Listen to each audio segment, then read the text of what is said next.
my brothers and sisters. Imagine the scene.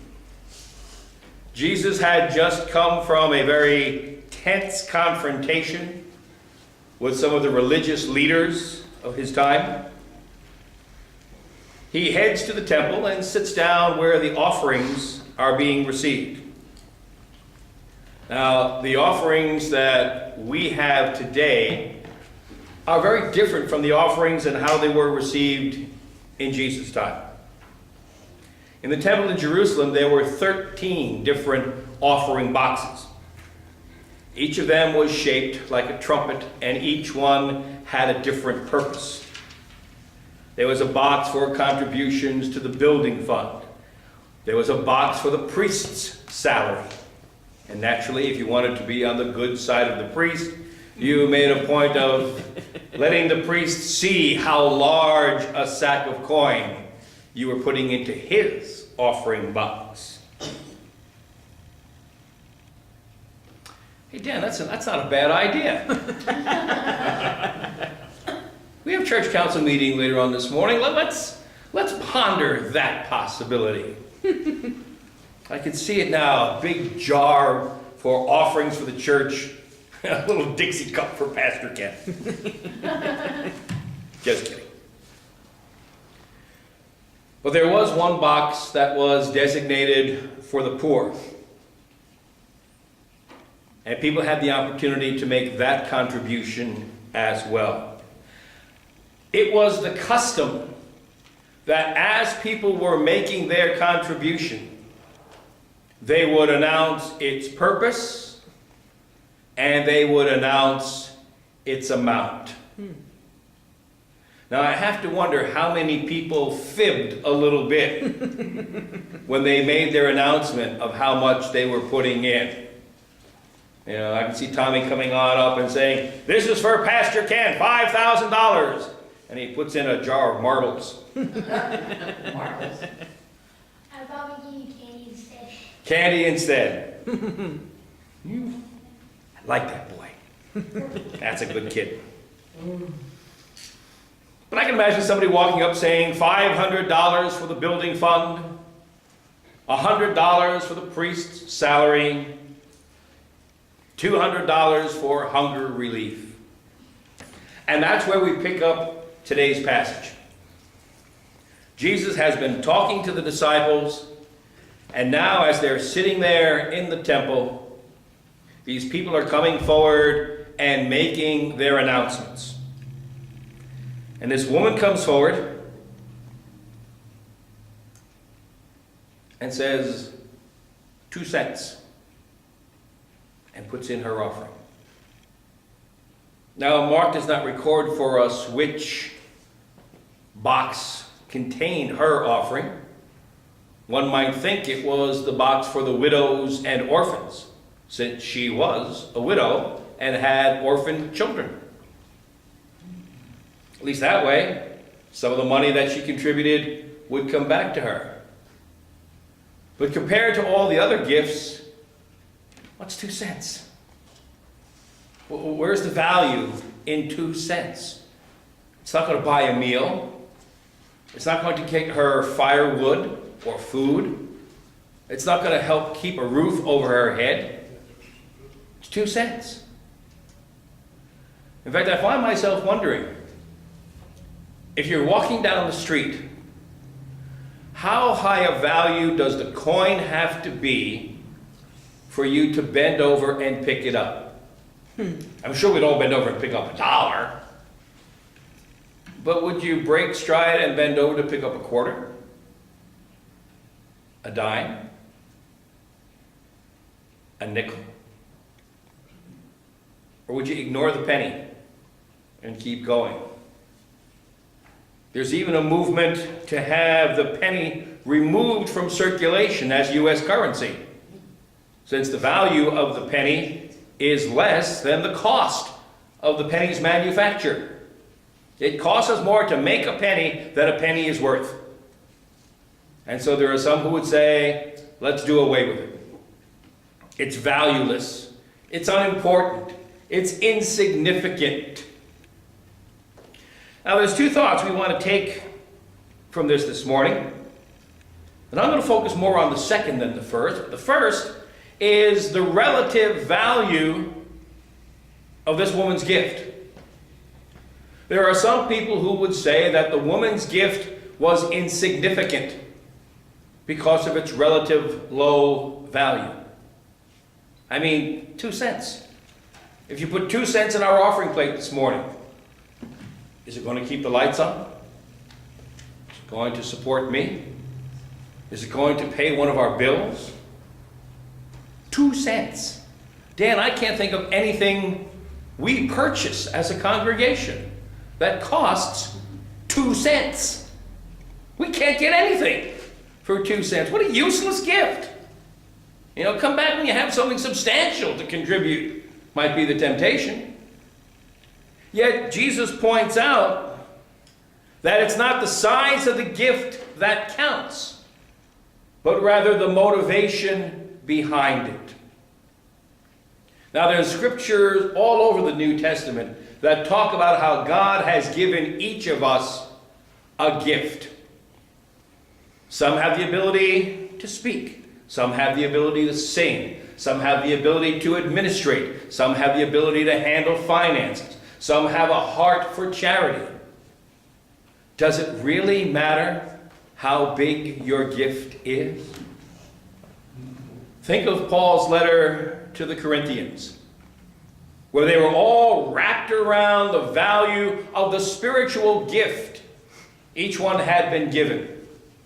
They were actually competing with each other over whose gift had the higher value, whether it was prophecy or miracles, or the ability to speak the languages of angels, or the ability to interpret when someone spoke in tongues. And when Paul writes to them, he tells them, knock it off. It doesn't matter what your gift is. It doesn't matter the size of your gift. What counts is why you use it. Most weddings I perform include the love verses. They're so sweet, aren't they? Come on, you all know them. Love is patient and kind. Love is not jealous or boastful or proud. Love does not keep a record of wrongs, but is happy with the truth. Love believes all things, endures all things, hopes all things. And Paul was not writing to couples at all. There's a wonderful application to that. Okay? It doesn't matter whether Reed puts you in a mansion or a simple little home if he does it because he loves you. It doesn't matter whether Billy provides Lori with a big fancy vehicle or some basic transportation if he does it because he loves her. It doesn't matter if Luis buys his wife beautiful clothes or if he shops at Ross. If he does it because he loves her. And that's what Paul is getting at there. It doesn't matter how flashy or substantial your gift is. What counts is your willingness to use that gift for the good of the church. That's why when we have cleanup days here, to me that's one of the strongest expressions of who we are as a church. Not everybody can lead a worship service, or teach a Bible study, or work with the kids in Sunday school, or manage our finances, or serve on council. But anybody can wipe dust off a piece of furniture.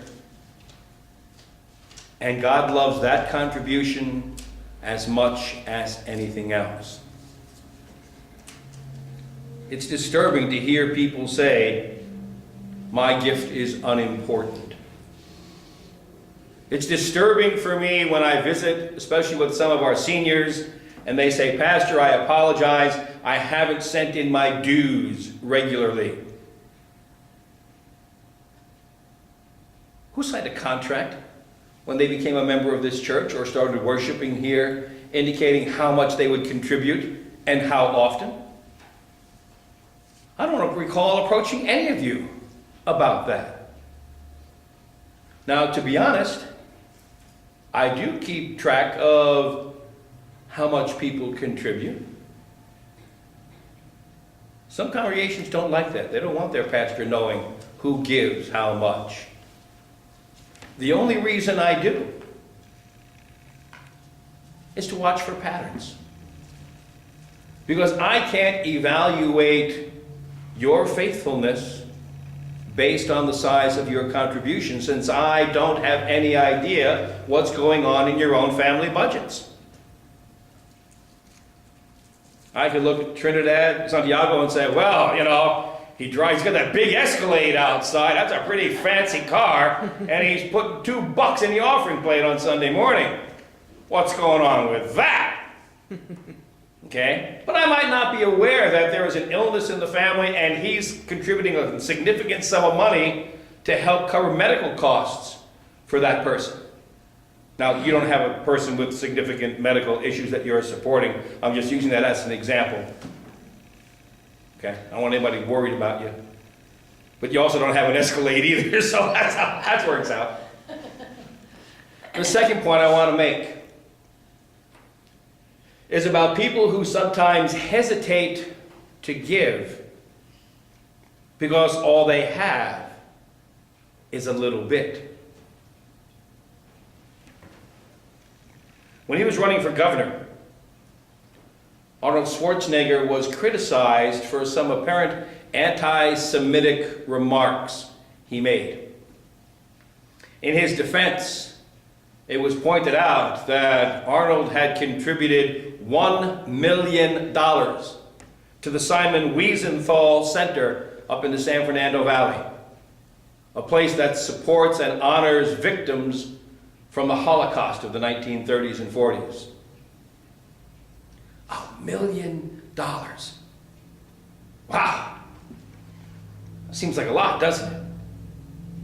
I mean, let's just consider the concept of $1 million. I've got $6 in my pocket. I'm doing pretty good, you know? I have more than one piece of paper. That's all right. In fact, typically the kids in school have more money in their pockets than I do. On the average day, the average kid in school has more money in their purse or pocket than the average teacher does. Maybe they should pay me directly. The thing is, if you had $1 million, Sherry, and you spent $1,000 a day, it would take you 3 years to spend that $1 million. So for Arnold to give $1 million to the Simon Wiesenthal Center sounds like an enormous contribution.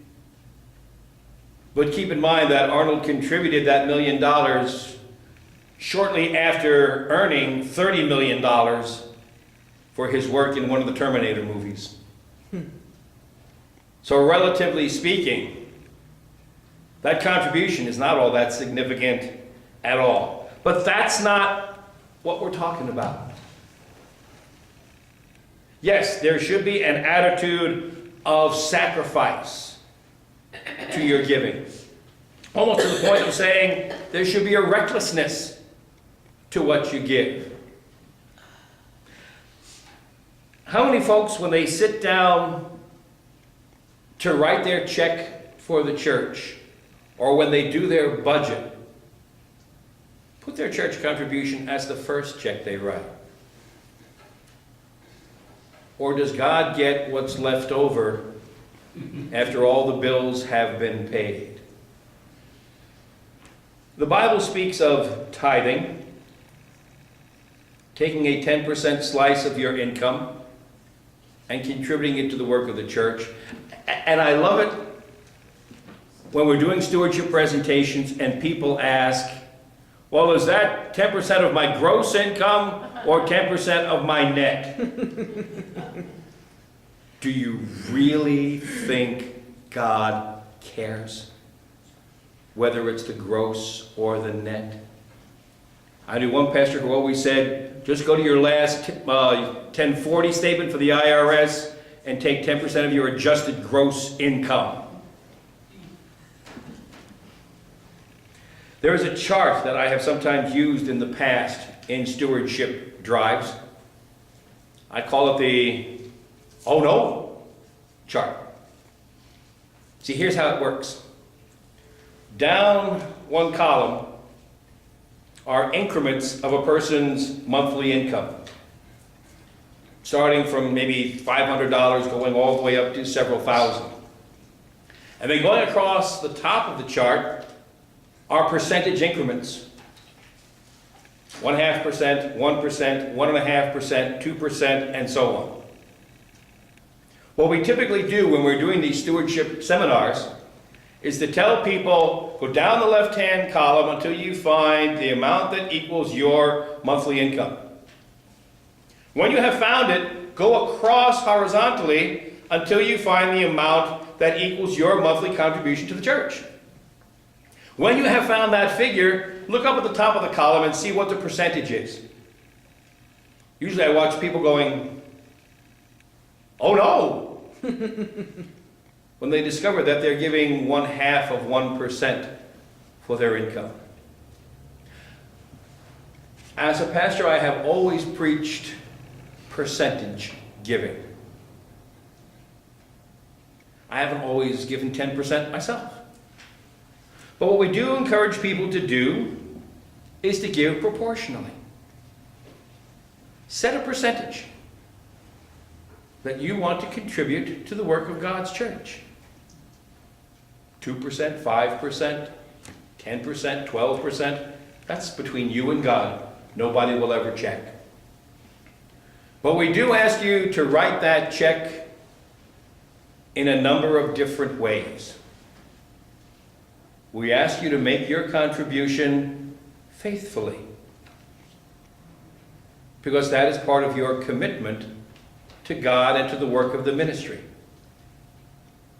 We do ask you to give increasingly, with a higher percentage each year. Because I have yet to get a notification from Edison saying, "we like you guys. We're going to charge you a lower percentage for electricity this year." Costs don't go down. But yet people sometimes, as they're faced with higher costs, will cut back on their church income because we're not going to come after you and ask for more money. The Edison company will. Okay? The folks who haul away your trash will stop doing so if you don't pay the increased amount next year. The gas company is not going to offer you a reduced amount, and certainly the price at the pump is not going to be lowered just because times are tough. If anything, it seems quite the opposite, but that's another story for another time. We also ask people to contribute in trust, knowing for sure that God will provide. I knew a fellow back in northern Minnesota, delightful guy named Arvid Koski. He was a bit of a strange duck. To relax, he would tumble. I'm serious. He would stand in an aisle, and he would run 2 or 3 steps, and he would dive and roll. It's curious enough to watch him doing that at church, but when he does it at the Synod Assembly, it makes for some interesting conversations at the conference meeting. Who is that guy and what's he doing? But you see, Arvid had a book. Now, he was in his 70s when I knew him. He had kept that book for over 50 years. It was a record of his annual income and his annual contributions to the church. And he had calculated the percentage of one of the other. So when it came time to do the stewardship presentations, Arvid was always the one who volunteered to do it. because he was the one who could stand up and say, I give intentionally, knowing that God will provide. And he would always talk about how God had provided during the times when the mine was on strike, or during the times of the Depression, or during the times when he had been laid off. Harvard was a marvelous fellow to know. And I can speak the same way. I may not have kept the exact records that Arvid did, but over the years, I have chosen to let my check to the church be the first check I write each month. In my family budget, it's in the top line, before everything else. Before the mortgage, before the car payment, before the student loan, before any of my bills. Because my attitude has always been that if God can feed thousands with 5 loaves and 2 fish, he can feed me. If God can perform the miracles that he did, he will support me. If Elijah can take a little bit of oil and a little bit of meal and have it stretch out for a series of dinners until the drought was over, God's going to take care of me. There you go. I want to teach you a Hebrew word. We use it when we conduct Passover Seder. It's the Hebrew word dayenu. Say it with me, please. Dayenu. It means it is sufficient, or it is enough. Now in the Passover Seder, it talks about all the different things God did for the people during their time of exile in Egypt. And for each line in the litany, it concludes by saying, if God had not done this, it would be enough. God may give you a real fancy home, but if not, dayenu. God may provide you with some fancy new clothes, but if not, dayenu. You may have a beautiful new car with all the bells and whistles. Or like that one guy says in the commercial, buttons that control other buttons, buttons that are inside of other buttons, buttons that can do this, buttons that can do that, buttons in charge of buttons. A car has many buttons. If your car has just one button, dayenu. If your monthly income is sufficient to be able to pay all your bills and have money left over, dayenu. If your monthly income is insufficient to pay all your bills, dayenu. If your health is good and there are no aches and pains, dayenu. Karen, as you sit there with an oxygen cannula in your nose, it might be difficult to say because you've got the thing in your nose, dayenu. God will take care of you. There may be challenges in your family, dayenu. We're going to pray for your family later on this morning, Sherry, as they go through a very painful custody battle for your granddaughter, your daughter. Regardless of what the court decides on Wednesday, dayenu.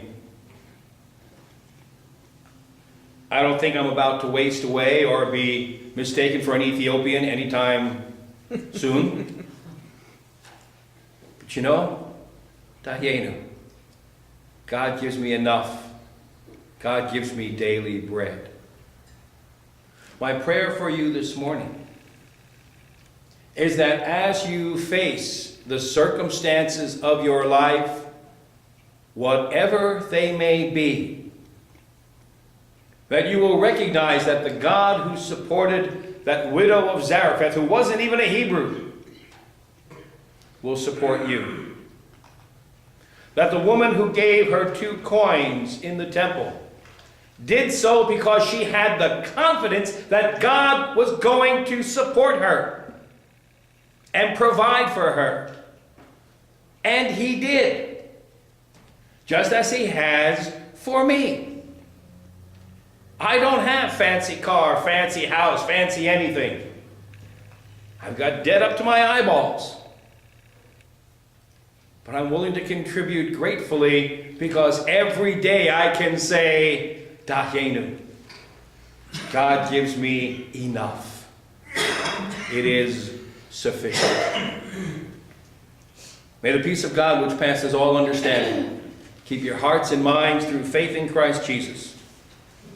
Amen.